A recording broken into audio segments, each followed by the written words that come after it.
Welcome, sleepy soul. Tonight I am your storyteller, your guide through shadows and whispers. Here in the dark corners of imagination, every creak, every shadow, and every whisper has a story to tell. Welcome to Creepytalks, where the night never ends and the tales are waiting for you.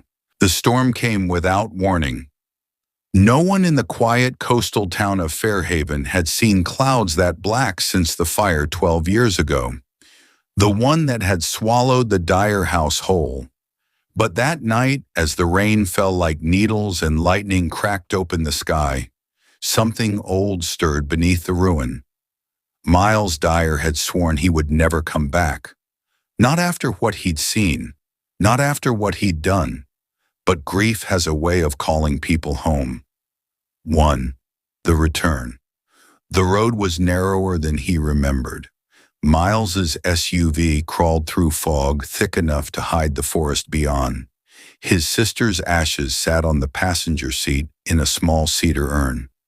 The last thing she'd asked of him before the accident, before the lake took her, was simple. "Take me home, Miles." Back to the house. He hadn't thought she meant that house. The Dyer place was a husk, burned, blackened, condemned. But the will was clear: scatter her ashes where it began. He could have ignored it, should have. Instead, here he was, headlights cutting through mist, gravel crunching under tires. The GPS lost signal 10 minutes ago. The forest swallowed everything after that. When he finally saw it, his chest went tight. The Dyer property, what was left of it, sat behind a rusted gate, vines twisted around the metal like veins. The mailbox still bore their name in cracked paint. Dyer. A flash of lightning illuminated the skeleton of the house. The roof was gone, but the foundation still stood, as if the land refused to let it die. Miles parked, engine idling. Rain whispered on the windshield. "You shouldn't have come back." His sister's voice seemed to echo in his head. But she was gone, wasn't she? He shut off the car. The storm swallowed the sound. 2. The hollow house. He stepped through the gate. The hinges screamed in protest. His flashlight beam wobbled across the yard. Nothing but mud, weeds, and broken wood. Every few feet, he caught glimpses of old memories. The tree swing where he and Lila used to play. The charred remains of the porch where their father had stood that last night, shouting something about voices in the walls. The house smelled of wet ash and rot. As he entered the ruins, the wind howled through holes in the walls, making the beams creak like old bones. Inside, the temperature dropped sharply. His breath came out in fog. The living room was half collapsed. The fireplace was just a mouth of black stone, open and hungry. Scattered among the debris were relics of the past: a rusted toy truck, a melted clock, a photo frame fused with soot. He crouched near it. The picture inside was almost gone, but he could still make out 3 faces: himself as a boy, Lila with her crooked smile, and their mother, pale and tired. A whisper brushed his ear. Greater than Miles. He froze. The wind, he told himself. Just the wind. But then the air changed, thickened. The sound came again, softer, closer, as if spoken through teeth that weren't quite human. Greater than, "You brought her back." Miles turned sharply, flashlight shaking. The beam caught movement. Just for a second, a figure slipping behind a collapsed doorway. Small, child-sized. His stomach dropped. "Lila," he whispered before he could stop himself. No answer. Only the dripping sound of water from the ceiling. 3. The journal. In the old study, he found something the fire hadn't touched. A desk, warped but intact. A drawer hung open. Inside it, a half-burned journal. His father's handwriting. He hesitated, then flipped through the pages. March 12th, The house hums at night. It knows my name. Lila says she can hear it too. I told her to stop listening. April 3rd. They come from the pit.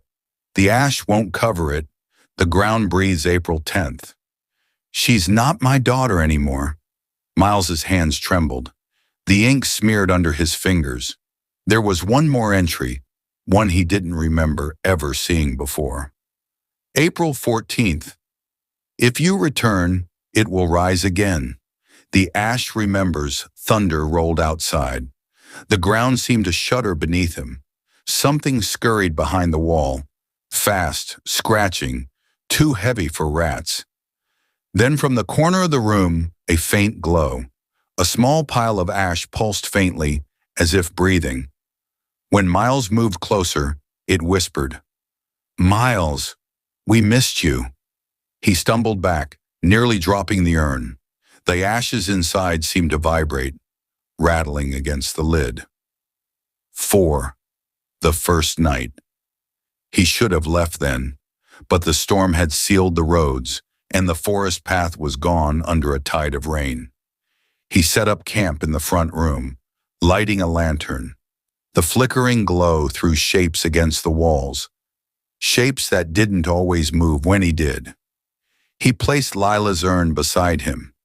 Greater than, "We'll leave in the morning," he muttered. "Just one night." Sleep came in fragments. Each time he drifted off, the whispers returned, faint, layered, like dozens of voices murmuring beneath the floorboards. The pit. Open the pit. She's waiting below. You promised. Miles woke with a start. The lantern had gone out. Something was moving outside the ruined window, just beyond the fog. It stood too still to be human. 5. The thing in the fog. He aimed his flashlight toward it, hands shaking. The beam caught a silhouette, tall, crooked, its limbs bent the wrong way. It took a step forward, and the light flickered. Another flash of lightning, and it was gone. But the footprints in the mud were still there. He backed up slowly, pulse hammering, until his shoulder brushed the urn. It was warm. He touched it, and the warmth pulsed once, like a heartbeat. A voice whispered from inside, "It's not done, Miles. It never burned enough." The storm roared. The ground shook again, deeper this time, almost like something large shifting beneath the house. And then he heard it, the sound of something breathing through the soil. The storm didn't stop until dawn. When Miles woke, the sky was a dull, bruised gray, and his clothes clung to his skin with damp sweat. For a moment, he couldn't remember where he was. Then he saw the urn, sitting neatly beside him, its lid slightly ajar. He was sure he'd sealed it tight last night. Inside, the ashes had shifted, forming a faint spiral pattern. He told himself it was just the vibration from the storm. But when he tried to close the lid, the metal burned his hand. He hissed and dropped it, and from somewhere deep below the floor, a low hum began, like the sound of a distant horn. 6. The mark in the dirt. The hum rose, then faded, leaving a hollow silence. Miles knelt beside the hearth. The old stones were cracked, the center blackened with soot. His father had always said the fireplace marked the heart of the house. As he brushed away debris, he found something carved into the base, a circle of symbols burned into the stone, each etched with precision. They looked older than the house itself. He traced one with his finger. It felt warm. A whisper slithered up from the cracks. Greater than, "Don't wake it." Miles flinched back. His flashlight flickered again. He stared into the soot and thought he saw movement inside it, like the ash itself was alive, writhing just beneath the surface. He stumbled to his feet. His pulse was hammering in his ears. "You're losing it," he muttered. "You're just tired." But then from the corner of the room, he heard a soft laugh, a child's laugh, familiar. 7. Lila in the walls. He spun around. Greater than Lila? Silence. Then the sound again, coming from behind the collapsed wall near the old staircase. 3 short giggles, exactly the way she used to laugh when hiding from him during hide-and-seek. He stepped closer, heart pounding. The beam of his flashlight caught movement. A hand, small, pale, smudged with soot, slipping between the cracks in the boards. "Lila, stop," he whispered. "You're not real. You're not." The hand beckoned. He swallowed hard and began to pull away the broken boards. Beneath him was a narrow passage, half collapsed, leading into darkness. The smell hit him immediately, wet soil and rot. Something about the air in there felt wrong, as if it were breathing in time with his heartbeat.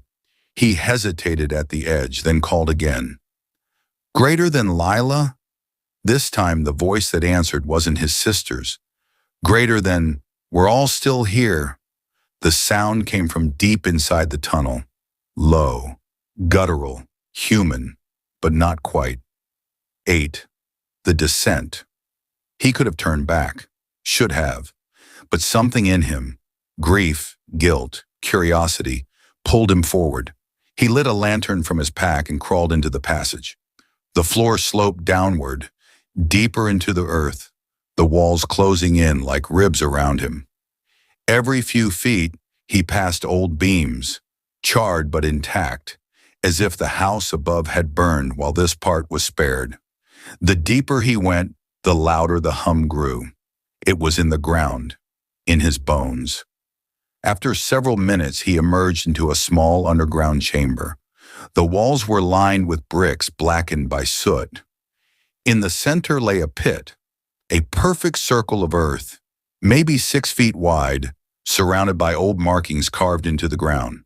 The air above it shimmered faintly, like heat haze. He approached slowly, lantern trembling in his grip.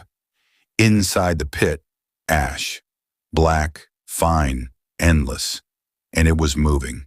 The ashes pulsed faintly, expanding and contracting, like a living lung. 9. The face in the ash. He leaned over the edge, transfixed. At first he thought it was just patterns in the dust. Then slowly a face began to form beneath the surface. His sister's. Her features rippled like smoke, eyes half open, lips moving soundlessly. "Miles, you left me." He staggered back, nearly dropping the lantern. The ashes quivered, then burst upward in a spiral, like a black flame. He turned to run, but the tunnel behind him had changed. Where he'd come from, there was only solid wall now, stone fused like bone. The hum turned into a voice, deep and layered. "Greater than, you brought her back. You brought us back." Something rose from the pit, a shape, not solid, but shifting, as if made of smoke and ember. Faces flickered across it, his mother's, his father's, Lila's, all melting into one another. "Greater than, what are you?" he gasped. "Greater than, we are the memory of the fire," it said. "We are what your father fed to the flame." Miles backed into the wall, trembling. He could feel the heat radiating from the pit now, hot enough to sear skin, but he couldn't look away. "Why me?" he managed. The thing tilted its head, almost curiously. "Greater than, because you forgot us. You let the ashes cool." Then the ground cracked open beneath his feet. 10. The memory. He was falling, not through air, but through memory. Images flashed around him. His father kneeling by the hearth, carving symbols into the floor. His mother crying. Lila standing in the doorway, eyes wide and glassy. Then the fire. The whole house screaming, the flames not red but black. His father shouting, "It's under us! Don't let it wake!" And then silence. When he hit the ground again, the world was still. He was lying in the ruins of the living room, daylight streaming weakly through the cracks in the ceiling. Had he imagined it? The tunnel, the pit, the faces. He looked down at his hands. They were covered in ash. The urn was gone. 11. The stranger. As he stumbled outside, a voice called from the trees, greater than, "You shouldn't have come back, Mr. Dyer." A man stood by the gate, a local deputy, judging by his uniform. The badge read Hollis. He was older, face weathered, eyes wary. "Roads are washed out," Hollis said. "You'll have to stay in town tonight." "That place isn't safe." Miles opened his mouth to protest, but Hollis's gaze shifted to the soot on his clothes. "Greater than, you went inside, didn't you? Greater than just to scatter my sister's ashes?" The deputy's expression darkened. "Greater than, your sister died in that house, son." 12 years ago, Miles blinked. "Greater than, no, the accident at the lake, we found her bones right where the fire started," Hollis said quietly. "Same with your parents. You were the only one who made it out." The world tilted. "Greater than no," Miles whispered. "That's not true." "It's best you don't stay here," Hollis said, stepping closer. "That ground ain't right. People hear things. Some go missing. Others," he trailed off, looking toward the ruins. "Others get called back." 12. The call. Miles followed the deputy back toward the road, but as they neared the car, he froze. From the tree line, faint and sweet as a lullaby, came a familiar hum. Lila's song. "She's calling me," he said, barely a whisper. "Greater than, don't listen," Hollis said sharply. "That ain't her." But Miles was already walking toward the sound. The melody was soft, sad, winding through the trees like smoke. "Miles, come play!" He stumbled through the fog, tripping over roots and stones until he saw it, a figure standing among the trees. Lila, or something wearing her face. She was smiling, hands outstretched. Her eyes glowed faintly like embers. "Greater than, you can finish it," she said. "You can free us." Behind her, the forest began to shift, the trees bending away from a circle of scorched earth. In the center, the same sigil from the fireplace was carved into the dirt. The ground inside it pulsed. "Just one spark," she whispered, "like before." Miles looked down. In his trembling hand was his father's lighter. He didn't remember picking it up. 13. The fire again. The air thickened. The ground shook. Hollis shouted somewhere behind him, but the sound was distant, muffled. Lila's voice filled his head. "Greater than, light it. Let it breathe again." The lighter clicked once, twice. Flame. For a moment, Miles saw everything. The fire 12 years ago, his father screaming, the shadows moving inside the smoke. The truth hit him like a blade. His father hadn't tried to stop the thing in the pit. He'd been feeding it, and Miles had helped. As a boy, he'd carried the kindling, thinking it was just a game. The creature hadn't died in the fire. It had been born in it. Now it wanted more. The flame in his hand flickered, reflecting in Lila's black eyes. "Greater than, please," she whispered. "We're so cold." He dropped the lighter. It hit the dirt and went out. For a long moment, nothing moved. Then the ground began to crack open again. 14. The awakening. The earth split like rotten wood. A wind roared up from below, hot and thick with ash.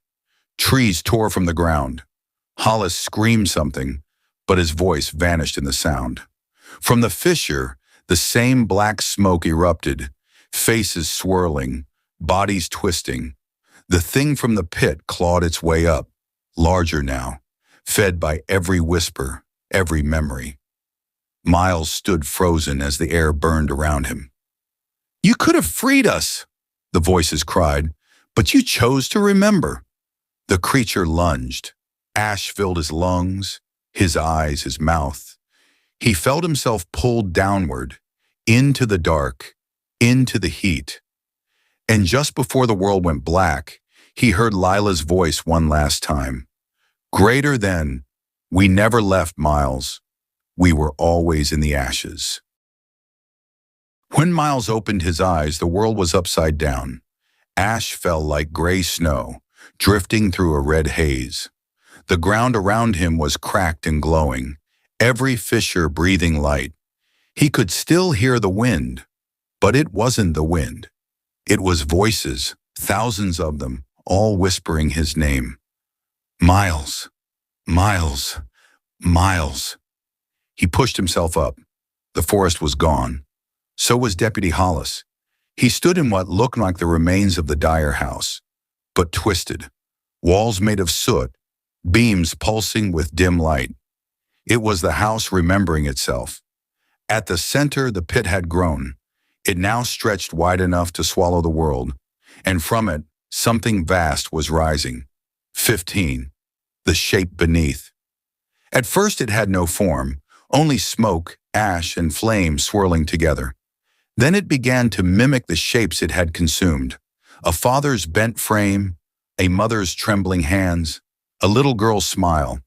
It wore them all at once. You were always the spark, it said, its many mouths moving as one. Your father built the gate. You opened it, Miles backed away. What do you want from me? Greater than memory, it said. To exist, we must be remembered. The fire must burn in a heart. The thing extended an arm, if it could be called that, made of black smoke shot through with veins of ember. Inside it, Miles saw flashes. His childhood, the night of the fire, the moment his father had pressed the lighter into his tiny hand. 16. The father's secret. Suddenly, Miles wasn't standing in the ruin anymore. He was back in the past, 12 years ago, the night of the fire. He saw his father kneeling at the hearth, drawing the same symbols in soot. Lila watched from the stairs, clutching her doll. Their mother was shouting, words swallowed by the storm outside. You said it would save us, she cried. It will, his father said, eyes wild.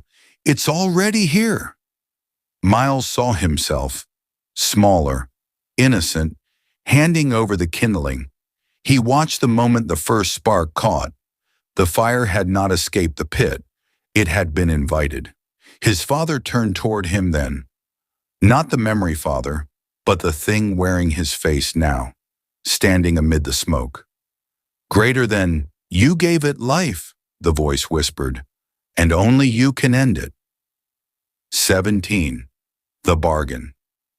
The creature's presence pressed against Miles's thoughts, seeping into them like heat into stone. Greater than, let us burn through you, it said. Carry the memory. Keep the fire alive, and we will not take another soul. Miles staggered back. No, I won't be your vessel. The ash swirled violently, forming Lila's face again. She looked at him, sad, pleading. Greater than, it hurts, Miles.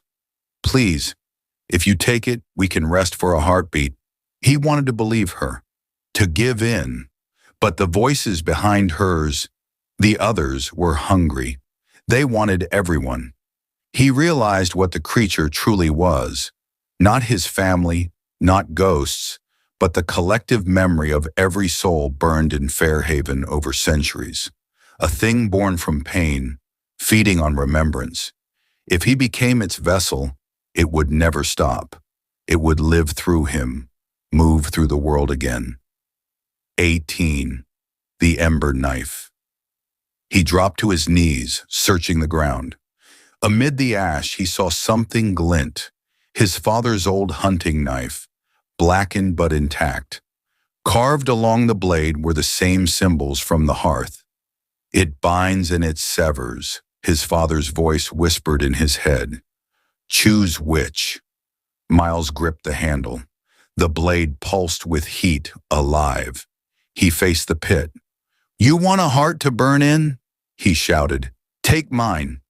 The creature surged forward, all faces screaming at once. He plunged the blade into his chest. 19. The fire inside. For a moment, there was no pain. Then everything ignited. Light poured from his wound. Not red, but white, pure, blinding. The whispers became screams, and the house shook like a living thing. The entity recoiled, thrashing, its form unraveling. Faces tore apart, scattering into sparks. Greater than, "You can't unmake memory," it howled. "You are what we are." "Then I'll forget," Miles whispered. He forced every thought of the house, the pit, his family, out of his mind. He pictured nothing. He let the flames consume it all. And as he did, the ash began to fall still. The hum faded. The world turned dark. 20. The morning after sunlight. Cold air. The smell of wet earth. Miles woke lying in the clearing where the Dyer house had stood. There was no pit, no ruin, only grass and the faint outline of a foundation. A few yards away, Deputy Hollis stood staring at him, stunned. "We thought you were dead," Hollis said quietly. "The house, just gone." Like it never existed, Miles tried to speak, but words failed. He felt empty, hollow, but peaceful. The lighter lay beside him, its metal cool. He picked it up. The initials JD were still carved on the back. Hollis helped him to his feet. "You should get some rest," the deputy said. "Storm's over." Miles nodded, staring at the place where the pit had been. For a moment he thought he saw a flicker of movement beneath the soil, a faint breath of gray dust. But when he blinked, it was gone. 21. The whisper weeks later, Miles left Fairhaven. He scattered what little remained of the urn in the ocean, far from the coast, and never spoke of the house again. He barely remembered it at all, only fragments, fire, laughter, smoke.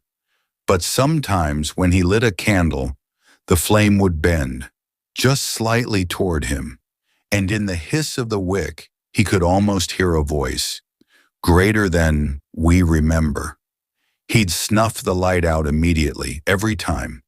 Yet deep down he knew the truth. The fire doesn't die. It only waits for someone to remember.